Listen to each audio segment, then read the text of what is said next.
welcome back to another episode of Candid with Candidates. Life is something bigger than deadlines and data. True. There is life beyond PhD, and there is life after PhD. Hi, I am Aishwarya. I am a second year PhD student in cellular neuroscience in TU Braunschweig. ऐश्वर्याले सोच्नु भएको थियो plus two पढ्दा एक दिन म Germany गएर PhD गर्छु होला, युरोपको अरू देशहरू इटाली स्विजरल्यान्डहरूमा घुम्दै मास्टर्स डिग्री गर्छु होला भनेर सोच्नु भएको थियो. I think science is so much expensive, and even though your lab has enough budget, but you have to be responsible and sustainable.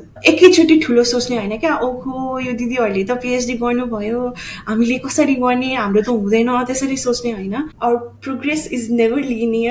You have to be consistent. बाहिर जान्छौँ अनि कुनै काम गर्छौँ, काम गर्दै पढिहाल्छौँ नि, त्यसरी इजिली लिनुहुन्छ. तर काम गर्दै पढ्न चाहिँ अलिकति च्यालेन्जिङ पनि हुन्छ. What inner curiosity or